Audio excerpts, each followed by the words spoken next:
Ja. Jo. Hvad hedder... Ja, jeg vil finde, hvor disponenten er større end 0. Og så har jeg så... For at finde det her, så har jeg brugt anden kvadratsætning til her.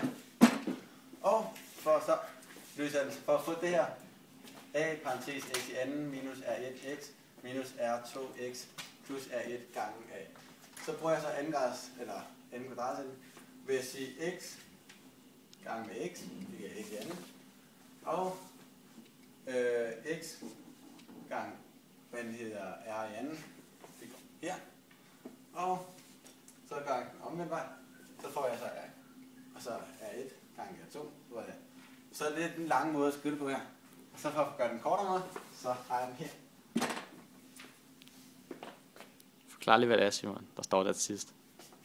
Det er bare den forkortede udgave af den her. Det er bare ved at sige. Men så er det bare sat A1 og A2 på pladsen, og så er det sat udenfor, der står x, så er det bare sat x udenfor parentes. Finde A1 og A2, det kan jeg så gøre ved at bruge vores nogle gamle mænd. Det siger minus b, minus, Jeg holder det her for dig. 2x.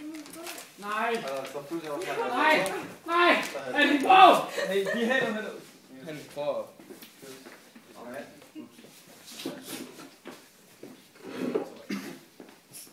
Så vil jeg så forkorte den her. Så det der så. B'er, der er 2 B'er, så hedder det så 2 minus 2B. Og så minus D og minus D, det går så ud med hinanden, så skal det med der. Men vores fællesmænd er 2 af, så derfor kommer det 2 af hinanden stadig. Og så vil jeg så forkorte den endnu mere ved at sige 2 og 2 gør det ud med hinanden, så ender med bare at B. Og det er så det samme her. Ups. Nu har vi så fået den her, så skal vi så finde den her. Så skifter vi bare fortegn til gang. Ja. Luk lige døren, Tobias. Så har vi så minus b og minus b, så parentes minus b, parentes anden. Og så har vi d og d, minus d i anden. Og så har vi så, der mangler en 2a her, undskyld. Ja.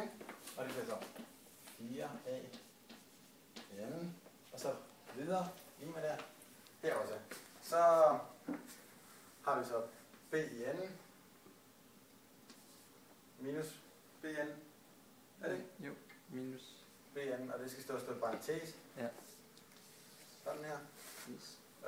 Og så har vi så plus d. Der, det står i anden, så det fjerner man den her. Det går ud. Det går ud. Yes, så det der kvadrat, du har der, det skal også ud, ikke? Jo. Graven. Ja. Og så står der så 4a i andet stadig. Fortsætter vi. Ja. Så kommer der så til at stå minus b parentes i anden. B parentes. Var det ikke sådan? Jo.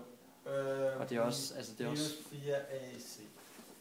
Yes, og det skal også være minus, altså det er minus diskriminanten, ikke? Så det Og B i anden, ikke? B i anden. B i anden ved siden af. Den der, ja, der. Ja. B i anden, yes, og det skal også være minus, du ganger ind i parentesen, ikke? B minus kvadrat ud gange. Og så stadig parentes på det. Så hvad den hedder for kort den her. Så siger jeg så minus b og minus b, det går ud med hinanden. Så der kan stå den her, bum, bum. Så går 4 ud med 4. Og 2 går ud med, står der. Så har 2 gået med A, så bliver 2A. Så står der A hernede, og så står der C. Så står der C, og det giver så A. Så har vi så fundet den her heroppe. Vi mangler